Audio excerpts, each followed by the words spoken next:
Hola familia, muy buenas noches. Qué gusto una vez más, después de un pequeño receso el fin de semana y haber pasado todo un tiempo espectacular en la celebración de los 33 años de nuestra iglesia, volver a conectarnos esta noche.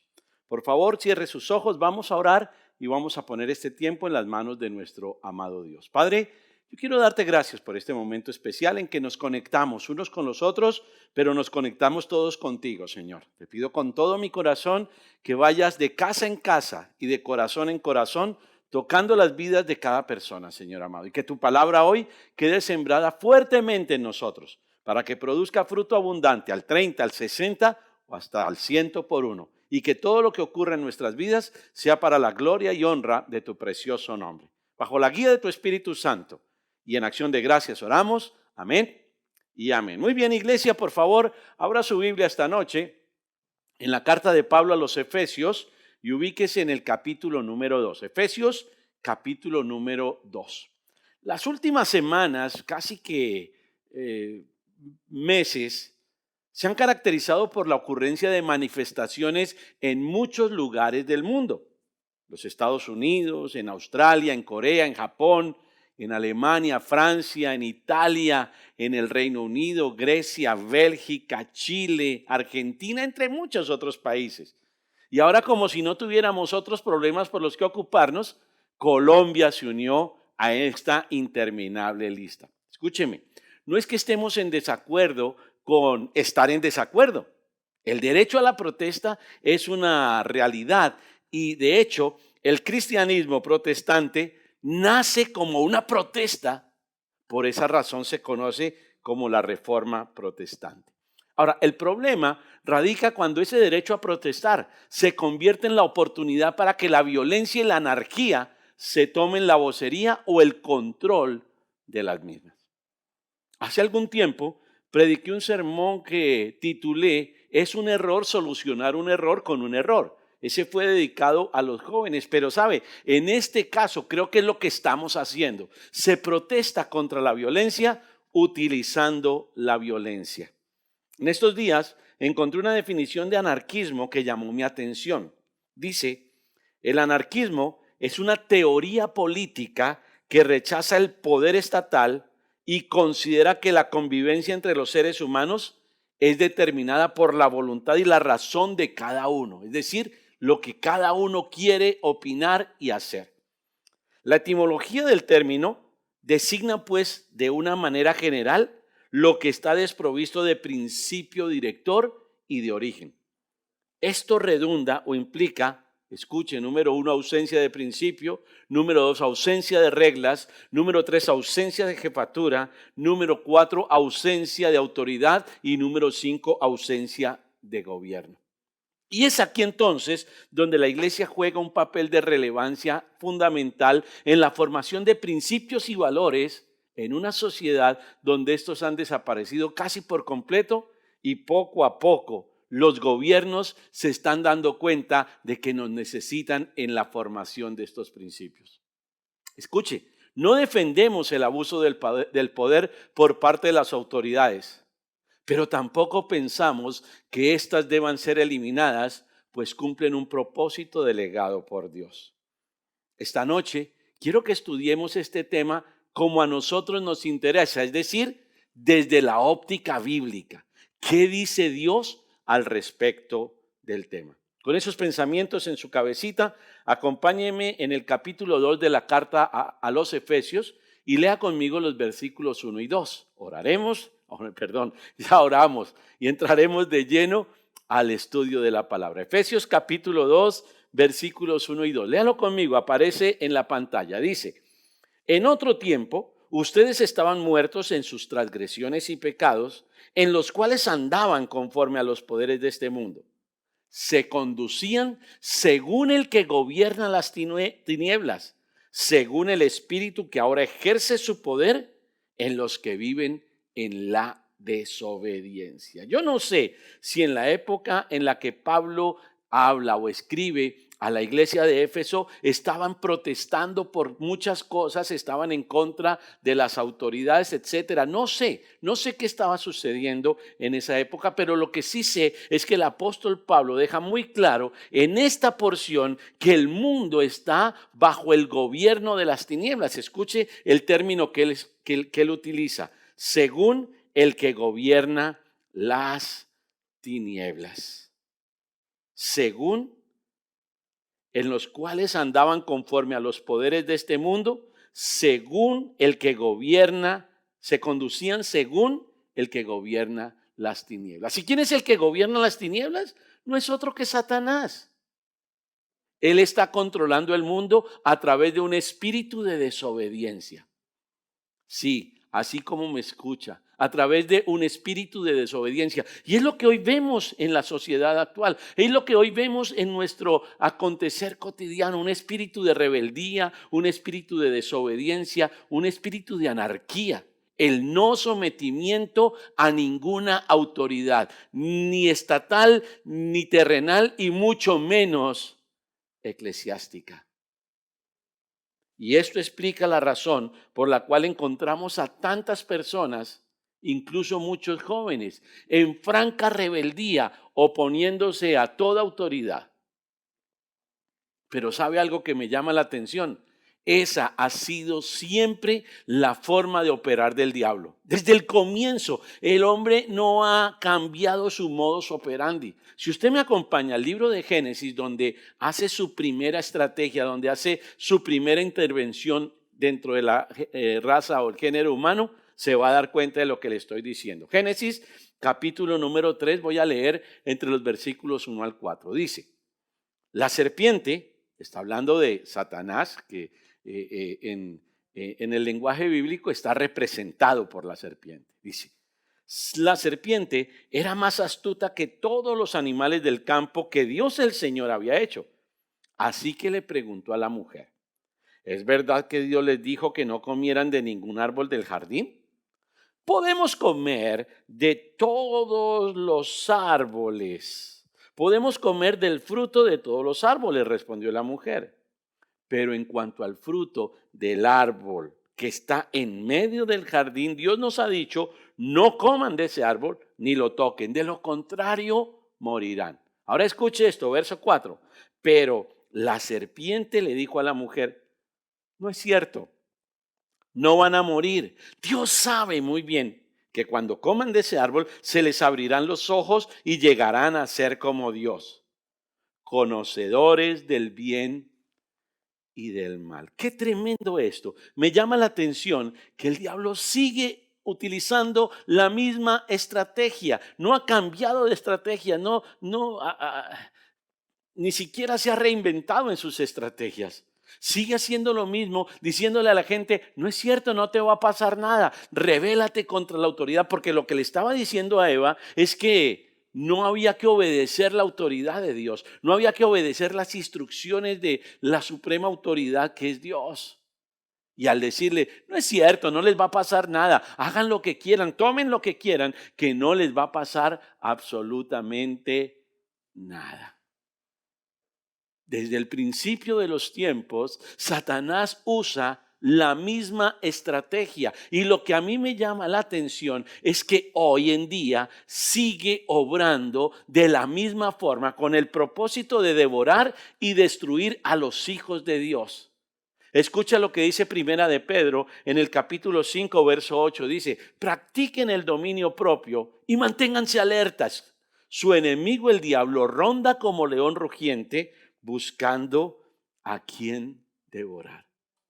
Satanás sigue obrando, sigue haciendo lo mismo y anda como león rugiente buscando a quien devorar. Por eso tenemos que estar alertas y por eso se hace necesario que ustedes y yo, hombres y mujeres de fe, hombres y mujeres, adultos, jóvenes, niños, adolescentes, nos ilustremos conforme a la palabra de Dios para saber qué es de lo que nosotros como cristianos debemos hacer. Lo primero que tenemos que tener en cuenta es que el diablo anda como león rugiente buscando a quien devorar.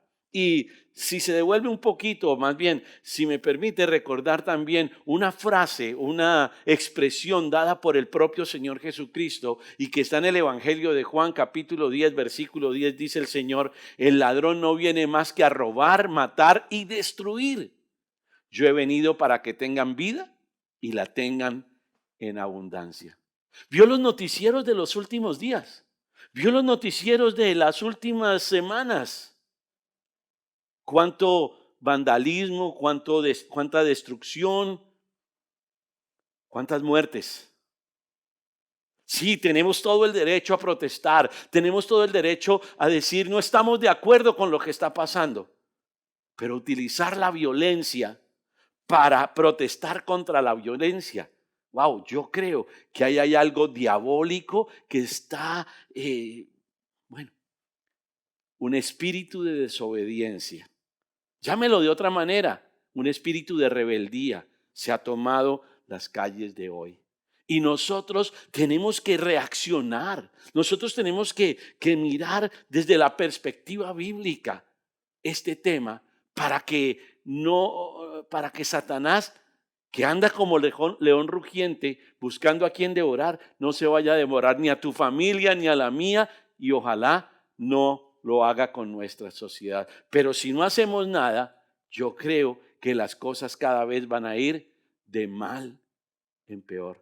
Y porque lo hagan en otros países, porque lo hagan en todo el mundo, entonces está de moda y Colombia tiene que seguir esas modas. No, yo no estoy aprobando lo que hacen afuera, pero tengo que sentar mi voz de protesta frente al uso de la violencia para protestar contra la violencia. Ahora, déjeme que revisemos esta noche, en los minutos que me quedan, lo que dice la palabra de Dios respecto a las autoridades, a cuál es su función y cuál debe ser nuestra posición al respecto. En primer lugar, le pido que me acompañe a la carta de Pablo a los Romanos, capítulo número 13. Pablo escribe con claridad. Y déjeme decirle algo. En la época en que Pablo escribe esta carta, los gobernantes eran Claudio, Calígula y Nerón. Hombres perversos, hombres salvajes y sanguinarios. No eran los mejores, los más cristianos, no eran ni cristianos siquiera. Y mira lo que Pablo le dice a los cristianos de su época. Romanos capítulo 13, leo a partir del verso 1, dice: todos deben someterse a las autoridades públicas. ¡Wow! Todos. No excluye a nadie. No dice los que estén de acuerdo con sus políticas, los que estén de acuerdo con su manera de gobernar. No, no, no, no, no. Dice todos. Todos deben someterse a las autoridades públicas, pues no hay autoridad que Dios no haya dispuesto. Así que las que existen fueron establecidas por Él. Por lo tanto, wow, esto es tremendo. Verso 2. Por lo tanto, todo el que se opone a la autoridad se rebela contra lo que Dios ha instituido. Los que así proceden recibirán castigo. Porque los gobernantes no están para infundir terror a los que hacen lo bueno, sino a los que hacen lo malo. ¿Quieres librarte del temor, del miedo a la autoridad? Haz lo bueno y tendrás su aprobación, pues está al servicio de Dios para tu bien. Pero si haces lo malo, entonces debes tener miedo. No en vano lleva la espada, pues está al servicio de Dios para impartir justicia y castigar al malhechor. Así que es necesario someterse a las autoridades, no solo para evitar el castigo, sino también por razones de conciencia. Yo sé que muchos ya están pensando que hay abuso de autoridad por parte de las autoridades. Sí, abuso de poder por parte de las autoridades. Y otros utilizan, bueno, ya no una espada, ahora utilizan pistolas, utilizan estas armas eléctricas que descargan violentas ráfagas de corriente, y yo sé, y eso no tiene ninguna justificación, no la tiene.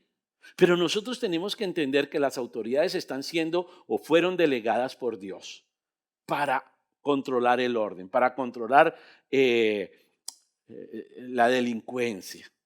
Obvio, hay autoridades corruptas y de eso vamos a hablar también, porque Dios juzgará a esas autoridades corruptas. Tenemos todo el derecho a protestar, sí, pero lo que no podemos hacer es irnos lanza en ristre contra todas las autoridades. Eso se llama anarquía, eso se llama anarquismo. Y eso no viene de Dios, porque lo que el Señor estableció era que nosotros nos sometiéramos a las autoridades, que hiciéramos lo correcto para no tener miedo, para no tener problemas con las autoridades. Y por eso las autoridades tienen una espada que en este tiempo ya es un arma de dotación. Entonces, están para corregir a los que hacen lo malo. Y por eso Pablo dice, ¿quieres no tener problemas con la autoridad? Haz lo bueno y no vas a estar en ninguna circunstancia. Ahora yo quiero que usted observe qué clase de autoridades estableció Dios y cuáles son las que cuentan con su respaldo. Y eso está desde el comienzo de la historia. Si se devuelve al libro del Éxodo en el Antiguo Testamento, Éxodo capítulo número 18, va a encontrar cómo Dios estableció unas autoridades a las cuales les da todo su respaldo. Éxodo capítulo número 18, voy a leer a partir del versículo 13. Éxodo 18, 13 dice, al día siguiente, Moisés ocupó su lugar como juez del pueblo y los israelitas estuvieron de pie ante Moisés desde la mañana hasta la noche. Cuando su suegro vio cómo procedía Moisés con el pueblo, le dijo, ¿pero qué es lo que haces con esta gente? ¿Cómo es que solo tú te sientas mientras todo este pueblo se queda de pie ante ti desde la mañana hasta la noche? Es que el pueblo viene viene a verme para consultar a Dios, le contestó Moisés. Cuando tienen algún problema me lo traen a mí para que yo dicte sentencia entre las dos partes. Además, les doy a conocer las leyes y las enseñanzas de Dios. Ahora escuchen el verso 17, cuál es la contestación, cuál es la respuesta de su suegro a esto que Moisés está diciendo. Verso 17. No está bien lo que estás haciendo, le respondió su suegro. Pues te cansas tú y se cansa la gente que te acompaña. La tarea es demasiado pesada para ti, no la puedes desempeñar. No la puedes desempeñar tú solo. Oye bien el consejo que voy a darte y que Dios te ayude. Esto es tremendo. Tú debes representar al pueblo ante Dios y presentarle los problemas que ellos tienen. A ellos los debes instruir en las leyes y en las enseñanzas de Dios y darles a conocer la conducta que deben llevar y las obligaciones que deben cumplir. Ahora, verso 21. Elige tú mismo entre el pueblo hombres capaces y temerosos de Dios, que amen la verdad y aborrezcan las ganancias malavidas, y desígnalos como jefes de 1,000, de 100 y de 50 y de 10 personas. ¿Vio las características de las personas que deberían elegir? Hombres capaces y temerosos de Dios, que amen la verdad y aborrezcan las ganancias malavidas, y desígnalos como jefes de 1,000, de 100, de 50 y de 10 personas. Es decir, personajes íntegros, personajes que no se dejen desviar. Ya sé lo que están pensando la mayoría de ustedes, que esas no son características muy corrientes en nuestros gobernantes, pero hay las excepciones, grandes excepciones, pero bueno, las autoridades que Dios eligió o respalda son las autoridades que tienen estas características. Las que no lo tienen, pues van a tener sus problemas. Ahora lo vamos a ver, no se preocupen. Dice el versículo 22, serán ellos los que funjan como jueces de tiempo completo, atendiendo los casos sencillos y los casos difíciles te los traerán a ti. Eso te aligerará la carga porque te ayudarán a llevarla. Si pones esto en práctica, le dijo Yetro a Moisés, y si Dios así te lo ordena, podrás aguantar. El pueblo por su parte sería casa satisfecho. Moisés atendió la voz de su suegro y siguió sus sugerencias. Escogió de entre todos los israelitas hombres capaces y los puso al frente de los israelitas como jefes de 1,000, 100, 50 y 10 personas. Estos jefes fungían como jueces de tiempo completo, atendiendo los casos sencillos, pero remitiendo a Moisés los casos difíciles. Se da cuenta que Dios estableció unos rangos de autoridad y estableció algunas personas para que fungieran como jueces, dictando, poniendo orden entre los litigios entre unos y otros. Las autoridades fueron delegadas por Dios y Dios estableció un grupo de personas para dirigirnos. Y dice el apóstol Pablo, una vez más lo repito, sométanse a esas autoridades. Independientemente de tu gusto político, independientemente de tus convicciones, independientemente que estés o no de acuerdo con todas sus decisiones. Pero lo que tenemos que hacer es obedecer sus instrucciones. Porque ¿sabe algo? Cuando no hay autoridades, vienen los problemas.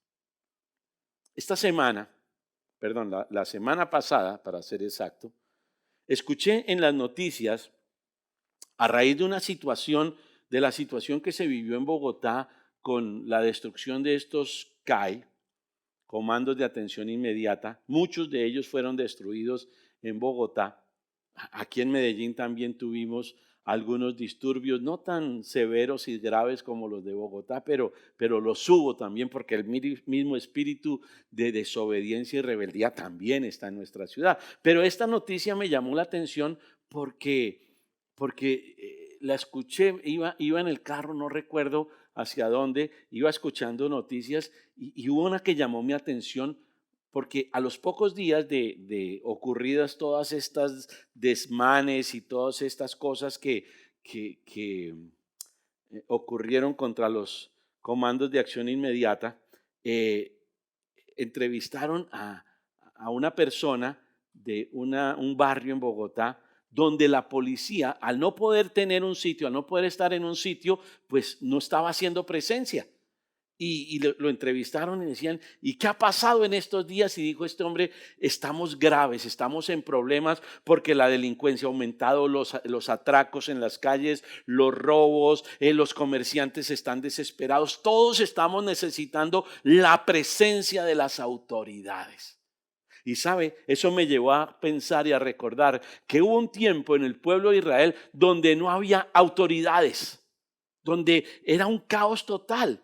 Y sabe lo que dice el libro de los Jueces en el capítulo 21, verso 25. Es el último versículo del último capítulo del libro de los Jueces y dice, en aquella época no había rey en Israel. Cada uno hacía lo que le parecía mejor.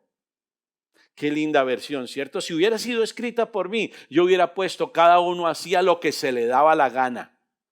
Porque eso era lo que estaba pasando. Y dése cuenta que ahí dice que no había, en aquella época, no había rey en Israel. ¿Sabe qué significa eso? No había autoridad en la nación. No había gobernabilidad. Y como resultado de ello, cada uno hacía lo que se le daba la gana.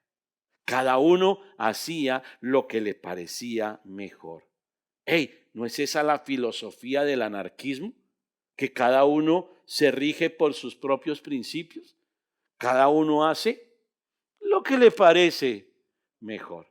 Y permítame mostrarle una historia terrorífica, una historia espeluznante. Yo cada vez que leo esta historia en la Biblia digo, wow, tremendo, ¿por qué Dios permitió esa historia en la Biblia? Le pido que me acompañe en el libro de los Jueces al capítulo número 19. Y ahí vamos a ver cuál es el resultado de que no haya autoridades en un país. Jueces capítulo número 19. Vamos a leer todo el capítulo, por lo tanto, no se distraiga porque esta es una historia para criminal minds. Una historia de esas terroríficas. Versículo número 1, Jueces capítulo 19, dice, en la época en que no había rey en Israel, ¿escuchó? O sea, no había gobernantes, no había autoridad en la nación. Y comienza el relato haciendo alusión a esa situación. En la época en que no había rey en Israel, un levita que vivía en una zona remota de la región montañosa de Efraín, tomó como concubina a una mujer de Belén de Judá, pero ella le fue infiel y lo dejó. volviéndose a la casa de su padre, en Belén de Judá. Había estado allí 4 meses cuando su esposo fue a verla para convencerla de que regresara. Con él llevó a un criado suyo y 2 asnos. Ella lo hizo pasar a la casa de su propio padre, quien se alegró mucho de verlo. Su suegro, padre de la muchacha, lo convenció de que se quedara y él se quedó con él 3 días, comiendo, bebiendo y durmiendo allí. Al cuarto día madrugaron y él se dispuso a partir, pero el padre de la muchacha le dijo a su yerno: repon tus fuerzas con algo de comida, luego podrás irte. Así que se sentaron a comer y a beber los dos juntos. Después, el padre de la muchacha le pidió: por favor, quédate esta noche para pasarla bien. Cuando el levita se levantó para irse, su suegro le insistió de tal manera que se vio obligado a quedarse allí esa noche. Al quinto día madrugó para irse, pero el padre de la muchacha le dijo: repon tus fuerzas, espera hasta la tarde. Así que los dos comieron juntos. Cuando el hombre se levantó para irse con su concubina y su criado, su suegro, que era el padre de la muchacha, le dijo: mira, está a punto de oscurecer y el día ya se termina. Pasa aquí la noche, quédate para pasarla bien. Mañana podrás madrugar y emprender tu camino a casa. Y a este hombre, al papá de la muchacha, lo único que le interesaba era que la pasaran bien. Seguramente levita era un hombre de buen humor, seguramente era un hombre de una conversación amena, agradable, con quien se podía compartir. Y él 1 día, 2 días, 3 días, 4 días se quedó allí pasándola de maravilla, disfrutando y gozando de la vida. Pero en el versículo 10 dice que no queriendo quedarse otra noche, el hombre salió y partió rumbo a Jebús, es decir, Jerusalén, con sus 2 asnos ensillados y su concubina. Hasta aquí la historia parece muy bonita. Hasta aquí la historia parece la de un hombre que quiere recuperar su matrimonio, de un hombre que tuvo un traspiés en su matrimonio y hace el viaje a buscar a su esposa, va a la casa de su suegro, la pasan bien, él dice: no, yo lo que quiero es restaurar mi matrimonio. Y finalmente, después de 4, 5 días, ellos toman la decisión y parten rumbo a Jerusalén. Ahora escuche lo que sucede. Versículo 11. Cuando estaban cerca de Jebús y ya era casi de noche, el criado le dijo a su amo: vamos, desviémonos a esa ciudad de los jebuseos y pasemos la noche en ella. Pero su amo le replicó: no, no nos desviaremos para entrar en una ciudad extranjera cuyo pueblo no sea israelita. Seguiremos hasta Gibeá. Luego añadió: ven, tratemos de acercarnos a Gibeá o a Ramá y pasemos la noche en uno de esos lugares. Así que siguieron de largo y al ponerse el sol estaban frente a Gibeá de Benjamín. Entonces se desviaron para pasar la noche en Gibeá. El hombre fue y se sentó en la plaza de la ciudad, pero nadie les ofreció alojamiento para pasar la noche. Aquella noche volvía de trabajar en el campo un anciano de la región montañosa de Efraín que vivía en Gibeá como forastero, pues los hombres del lugar eran benjaminitas. Cuando el anciano miró y vio en la plaza de la ciudad al viajero le preguntó: ¿a dónde vas? ¿De dónde vienes? El viajero le respondió: estamos de paso, venimos de Belén de Judá y vamos a una zona remota en la región montañosa de Efraín donde yo vivo. He estado en Belén de Judá y ahora me dirijo a la casa del Señor, pero nadie me ha ofrecido alojamiento. Qué lindas palabras. Era un levita, un hombre de Dios, y recuperó su matrimonio, recuperó a su esposa, y van rumbo a casa, y dice: rumbo a la casa del Señor. Con esas palabras yo creo que este hombre se compadeció y mira lo que pasó, verso 19. Tenemos paja y forraje para nuestros asnos, y también pan y vino para mí y para tu sierva, y para el joven que está contigo. No nos hace falta nada. En mi casa serás bienvenido, le dijo el anciano. Yo me encargo de todo lo que necesites, pero no pases la noche en la plaza. Así que lo llevó a su casa y le dio de comer a sus asnos, y después de lavarse los pies, comieron y bebieron.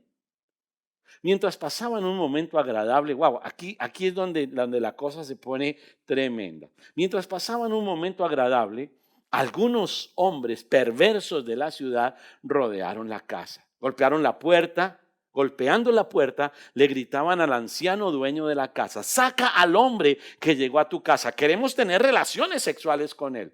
¡Wow! Hombres perversos, dice la Biblia, querían tener relaciones con él. No con la muchacha, no con la esposa, con él. Hombres perversos querían tener relaciones sexuales con él. Y se lo dijeron: saca al hombre que llegó a tu casa, queremos tener relaciones sexuales con él. Ahora, el dueño de casa salió y les dijo: no, hermanos míos, no sean tan viles, pues este hombre es mi huésped, no cometan con él tal infamia. Miren, aquí está mi hija, que todavía es virgen, y la concubina de este hombre. Las voy a sacar ahora para que las abusen y hagan con ellas lo que bien les parezca. ¿Usted se da cuenta? ¿Está oyendo ese relato? Y está en la Biblia. ¿Qué par de personajes? Este hombre sale en defensa del extraño, del forastero, y le dice a toda esa gente perversa que estaba fuera de su casa: no hagan eso, pijijitos, no hagan eso. Mire, les voy a entregar a mi hija, que es virgen, y a él, la esposa de este hombre, para que hagan con ellas lo que quieran, para que las abusen como se les dé la gana. Qué tremendo eso. Esto me pone a pensar en qué pasa por el corazón de muchos hombres. Versículo 25. Aquellos perversos no quisieron hacerle caso, así que el levita, el invitado, tomó a su concubina y la echó a la calle. Los hombres la violaron y la ultrajaron toda la noche hasta el amanecer. Ya en la madrugada la dejaron ir. Despuntaba el alba cuando la mujer volvió y se desplomó a la entrada de la casa donde estaba hospedado su marido. Allí se quedó hasta que amaneció. ¿Y dónde estaba el marido? ¿Durmiendo? Seguramente la siguieron pasando bien, se tomaron sus buenos tragos, y cuando ella llegó abusada, maltratada, estropeada, el tipo ni se dio cuenta, porque ella quedó tirada a la puerta hasta el amanecer. Versículo 27. Cuando por la mañana su marido se levantó y abrió la puerta de la casa, dispuesto a seguir su camino, vio allí a su concubina tendida a la entrada de la casa y con las manos en el umbral. Levántate, vámonos, le dijo, pero no obtuvo respuesta. Entonces el hombre la puso sobre su asno y partió hacia su casa. Yo siempre he dicho que yo interpreto esto. Entonces el hombre la puso sobre su asno, fue que se la puso él encima, porque el tipo es un asno, el tipo es una bestia, el tipo no merece llamarse hombre y muchísimo menos servidor del Señor. Pero aquí no termina la historia, y por eso le digo que esta es una historia espectacular para que vengan los de mentes criminales a investigar. Versículo 29. Cuando llegó a su casa, tomó un cuchillo y descuartizó a su concubina en 12 pedazos, después de lo cual distribuyó los pedazos por todas las regiones de Israel. Todo el que veía esto decía: nunca se ha visto ni se ha hecho semejante cosa desde el día en que los israelitas salieron de la tierra de Egipto.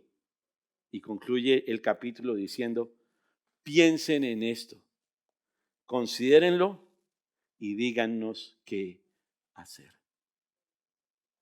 Tremenda esta historia. Ahora está en la Biblia, no para que hagamos lo mismo, no porque Dios permita que hagamos eso, sino para que nosotros podamos entender hasta dónde llega la intervención diabólica cuando no hay autoridad. ¿Se acuerda cómo comenzó ese pasaje en el versículo número 1? Dice, en el tiempo en que no había rey en Israel.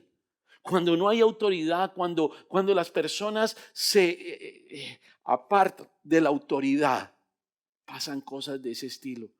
¿Sabe? Me estremecía el corazón viendo las imágenes que pasaron una y otra vez en los diferentes noticieros de televisión de muchachos encapuchados encendiendo una bomba molotov y luego con esa sevicia que van y la arrojan a un lugar donde se supone que hay personas. Yo creo que esta historia y lo que estamos viviendo no se diferencian mucho. Ese espíritu de rebeldía y de anarquía está hoy encegueciendo los corazones y las mentes de muchas personas. Por eso nosotros tenemos que orar y obrar. No podemos quedarnos callados y no podemos decir no pasa nada, porque sí están pasando cosas graves. Ahora escúcheme, es grave que no haya autoridades, pero es más grave que las autoridades sean corruptas. ¿Se acuerda la clase de autoridades que Dios estableció? Hombres rectos, intachables, temerosos de Dios y apartados del mal, que no se dejen desviar por ganancias malavidas. Yo quiero mostrarle qué sucede cuando las autoridades se corrompen. Para que usted vea que no es que Dios se haga el loco, que no es que Dios se haga el de la vista gorda o el de los oídos sordos. Avance al primer libro de Samuel y ubíquese en el capítulo número 15. Primer libro de Samuel, capítulo 15, versículo 1. Está ahí adelantico. Mira lo que dice. Un día Samuel le dijo a Saúl, el Señor me envió a ungirte como rey sobre su pueblo Israel, así que pon atención al mensaje del Señor. Está Samuel ungiendo a Saúl como la autoridad máxima del pueblo de Israel. Versículo número 2 dice, así dice el Señor Todopoderoso, he decidido castigar a los amalecitas por los que le hicieron a Israel, pues no dejaron pasar al pueblo cuando salía de Egipto. Así que ve y ataca a los amalecitas ahora mismo. Destruye por completo todo lo que les pertenezca. No les tengas compasión. Mátalos a todos, hombres y mujeres, niños y recién nacidos, toros, ovejas, camellos y asnos. Bueno, esta es una historia que está allí también, pero es tremenda. Dios le da una orden y le da las instrucciones absolutamente claras a este rey. Ahora, en el versículo 7, si avanza allí, dice, Saúl atacó a los amalecitas desde Javilá hasta Sur, que está cerca de la frontera de Egipto. Agag, rey de Amalec, lo capturó vivo, pero a todos los habitantes los mató a filo de espada. Además de perdonarle la vida al rey Agag, Saúl y su ejército preservaron las mejores ovejas y vacas, los terneros más gordos y en fin todo lo que era de valor. Nada de ello quisieron destruir, solo destruyeron lo que era inútil y lo que no servía. ¿Se da cuenta? Se quedaron con lo mejor de las posesiones de los amalecitas. Verso 10. La palabra del Señor vino a Samuel. Me arrepiento de haber hecho rey a Saúl, pues se ha apartado de mí y no ha llevado a cabo mis instrucciones. Tanto se alteró Samuel que pasó la noche clamando al Señor. Por la mañana muy temprano se levantó y fue a encontrarse con Saúl, pero le dijeron, Saúl se fue a Carmel y allí se erigió un monumento. Luego se dio una vuelta y continuó hacia Gilgal. Cuando Samuel llegó, Saúl le dijo, que el Señor te bendiga, he cumplido con las instrucciones del Señor. Y entonces, ¿qué significan esos balidos de oveja que me parece oír? Le reclamó Samuel. ¿Y cómo es que oigo mugidos de vaca? Son las que nuestras tropas trajeron del país de Amalec, respondió Saúl. Dejaron con vida a las mejores ovejas y vacas para ofrecerlas al Señor tu Dios, pero todo lo demás lo destruimos. Basta, lo interrumpió Samuel. Voy a comunicarte lo que el Señor me dijo anoche. Te escucho, respondió Saúl. Entonces Samuel le dijo, ¿No es cierto que aunque te creías poca cosa, has llegado a ser el jefe de las tribus de Israel? ¿No fue el Señor quien te ungió como rey de Israel y te envió a cumplir esa misión? Y te dijo, ve y destruye a esos pecadores, los amalecitas, atácalos hasta acabar con ellos. ¿Por qué entonces no obedeciste al Señor? ¿Por qué echaste mano del botín e hiciste lo que ofende al Señor? Yo sí he obedecido al Señor, insistió Saúl. He cumplido la misión que él me encomendó. Traje prisioneros a Gag, rey de Amalec, pero destruí a los amalecitas. Y del botín, los soldados tomaron ovejas y vacas con el compromiso, con el propósito de ofrecerlas en Gilgal al Señor tu Dios. Samuel le respondió, escucha, aquí está la clave. ¿Qué le agrada más al Señor? ¿Que se le ofrezcan holocaustos y sacrificios o que se obedezca a lo que Él dice? El obedecer vale más que el sacrificio y el prestar atención más que la grasa de carneros. La rebeldía es tan grave como la adivinación y la arrogancia como el pecado de idolatría. Y como tú has rechazado la palabra del Señor, Él te ha rechazado como rey. ¿Te das cuenta? El Señor estableció las autoridades, les dio un propósito. Nos dice a nosotros que nos sometamos a ellas, pero si ellas se corrompen, si las autoridades se corrompen, si las autoridades se vuelven en contra y hacen lo que no es correcto, el Señor dice que lo rechaza, lo rechaza. Qué tremenda historia. Es un peligro definitivamente que no haya autoridad, que no haya gobernabilidad, que la anarquía y el caos se tomen el control de las vidas de las personas, de los habitantes de un país. No podemos decir que mientras pase fuera de Colombia no es nuestro problema. Sí es nuestro problema porque todo lo que ocurre fuera nos afecta. Pero qué tremendo es lo que estamos viendo que está ocurriendo acá, en nuestro país, en Colombia, en Bogotá, en Medellín, en Cali, en Barranquilla, en todas las ciudades. Creo que es tiempo de actuar.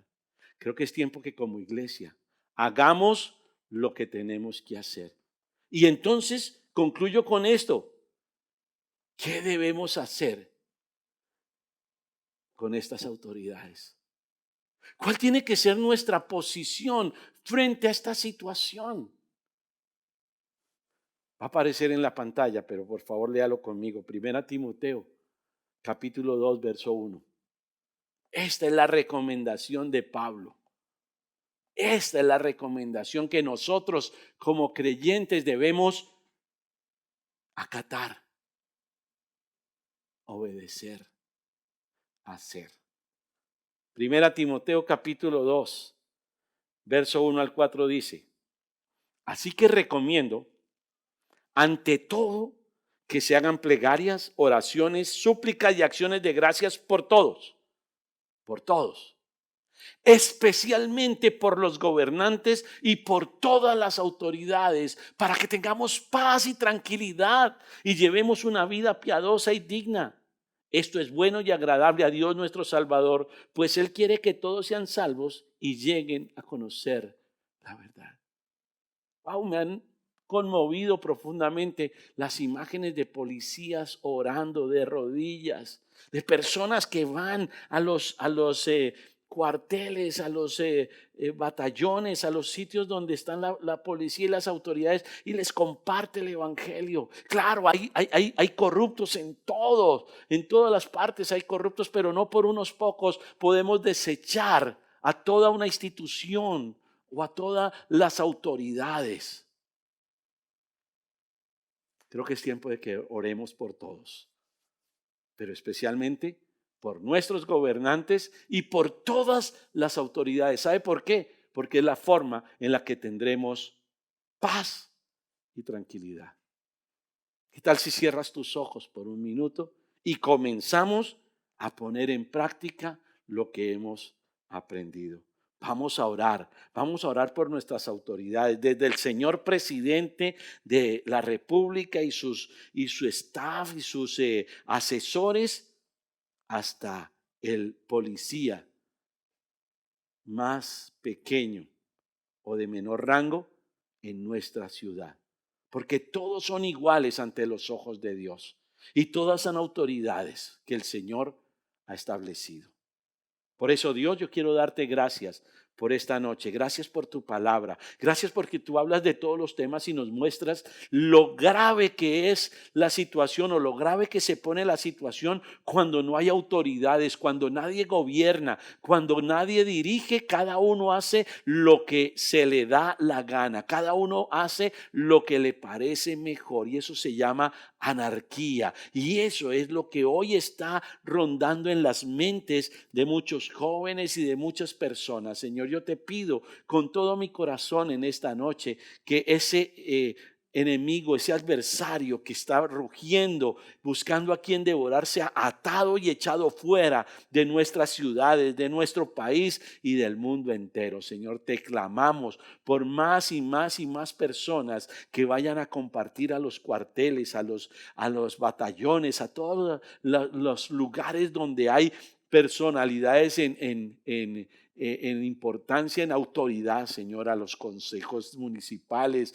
a las alcaldías, a las gobernaciones, a los juzgados, Señor mío, a los grandes tribunales, a los grandes y a los pequeños, Señor. Que cada persona escuche una palabra de esperanza, pero además de eso, que escuchen una palabra de transformación. Solo tú puedes cambiar la vida. Solo tú tienes palabras de vida eterna. Abre nuestros labios para orar por nuestras autoridades, desde el señor presidente de la República, incluidos todos los gobernantes y dirigentes de nuestro país. Oramos por ellos.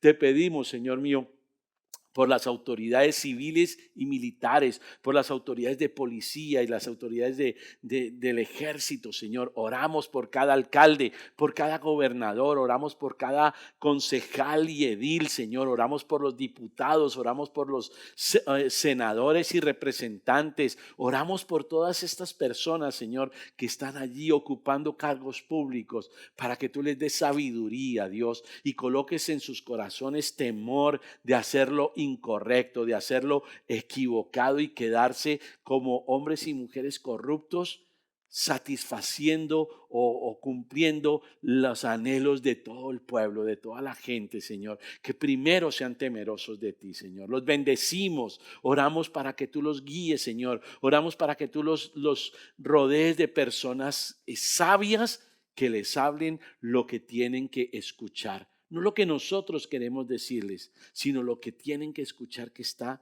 en tu palabra. Gracias, Señor. Gracias por cada hombre y cada mujer que está hoy escuchando esta transmisión, por cada adulto, por cada joven, por cada adolescente y por cada niño. Señor, te pido hoy de todo corazón que inunde su mente y sus corazones de tu palabra, de principios y valores sustentados o formados con tu palabra desde la perspectiva bíblica, para que el enemigo no pueda apropiarse de sus mentes, para que no pueda llevarlos cautivos en ese espíritu de desobediencia que hoy está gobernando a este mundo de tinieblas. Dios, gracias. Sigue obrando en Colombia, en Antioquia, en Medellín, pero también hazlo en el mundo entero, Señor mío. Para gloria y honra de tu precioso nombre oramos, bajo la guía de tu Espíritu Santo, en acción de gracias. Amén y amén. Querida iglesia, familia, los invito a que oremos juntos todo el tiempo por nuestras autoridades. Oremos para que ellos tengan temor y temblor de Dios, para que la ley de Dios esté en sus corazones, porque de esa manera tendremos paz y tranquilidad y llevaremos todos una vida piadosa y digna, pero también con la esperanza de que ellos se conviertan y también sean salvos. ¿Ok? Ahora, quiero invitar, si hay alguna persona, y estoy convencido de que así es, que hoy se haya conectado por primera vez con nosotros, o que lleve algún tiempo, pero nunca haya puesto su confianza y su esperanza en Dios.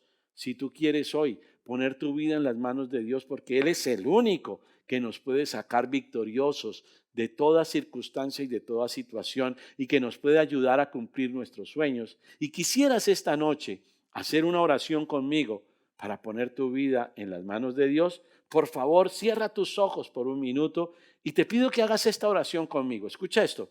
La Biblia dice que si declaras con tu boca, creyendo en tu corazón, que Jesús es el Hijo de Dios, y que Dios lo levantó de los muertos, eres salvo. ¿Listo? Entonces es una declaración con la boca de algo que se cree en el corazón. Cierra tus ojos entonces, escucha cada frase y repítela con tu corazón y tu boca. Di conmigo, Señor Jesucristo, estoy convencido de que tú eres el Hijo de Dios, que viniste a este mundo por amor a mí. Y en una cruz entregaste tu vida para perdonarme, salvarme y darme vida eterna. Y resucitaste para darme una nueva vida. Esta noche te abro mi corazón y te entrego mi vida. Te pido perdón por todos mis pecados. Y declaro que tu sacrificio me limpia completamente. Y como resultado mi pasado no existe más. A partir de este momento soy una nueva persona. Padre Celestial, gracias por escucharme. Amado Jesús, gracias por perdonarme y salvarme. Espíritu Santo, dame todo el poder de Dios y ayúdame a ser la persona que Dios quiere que yo sea. Cámbiame, transfórmame y haz de mí la persona que Dios espera que yo sea. Para gloria y honra de tu nombre, Jesús. Y en acción de gracias he orado. Amén. Y amén. Mis amigos, dice la Biblia que si ustedes hicieron esa oración hoy de todo corazón, nacieron de nuevo. Su pasado quedó atrás. A partir de hoy son nuevas personas. Bienvenidos a la familia, bienvenidos a casa. Queremos ayudarles, queremos conocerlos. Si usted, por favor, nos envía un correo o un WhatsApp a el correo o el WhatsApp que aparecen en la pantalla, para nosotros será un honor y un privilegio responderles y darles algunos tipsitos para esta nueva vida como hijos de Dios. Si tienen alguna petición de oración, igual déjenosla saber y con el mayor gusto nosotros vamos a estar orando por ustedes. Qué rico que hayan hecho esta oración el día de hoy. Qué rico que entren a ser parte de esta familia. Bienvenidos, bienvenidos a casa. Ahora, a todas las personas que siguen semana tras semana, mes tras mes, apoyándonos, apoyando la obra con sus diezmos y ofrendas, gracias. Que Dios los bendiga, que el Señor les multiplique como solo Él lo sabe hacer. Qué placer haber estado con ustedes esta noche. No olviden que mañana tenemos Mujer Integral a las 9:30 de la mañana. El próximo viernes tendremos a las 6 de la mañana una cita para orar. Y creo que nos vamos a juntar para orar por nuestras autoridades. Acompáñenos, porque también vamos a orar por tus necesidades, vamos a orar por tus peticiones. No solo vamos a orar por las autoridades, que es lo que Pablo nos recomendó, pero vamos a orar también por ti, por tus necesidades. Es el viernes a las 6 de la mañana. El mismo viernes a las 7 de la noche, el grupo de casados tiene su reunión quincenal. No faltes. Casados se reúne los viernes, el próximo viernes a las 7 de la noche. No faltes. Y el día sábado tendremos dos reuniones espectaculares. La primera a las 4 de la tarde, los solteros menores de 24 años, y a las 6 de la tarde, los solteros entre 25 y 34 años. Porque tú eres alguien muy especial para nosotros. Porque eres alguien muy especial para Dios, hay un grupo especial para ti en esta tu casa. Que Dios te bendiga. El domingo entrante nos vemos con una nueva enseñanza sobre estos tiempos son buenos para qué. Un resto de semana espectacular. Que Dios te bendiga, que Dios te guarde, que Dios te proteja y que haga resplandecer su rostro sobre ti. Los amamos con todo el corazón. Chao. Chao, pescado.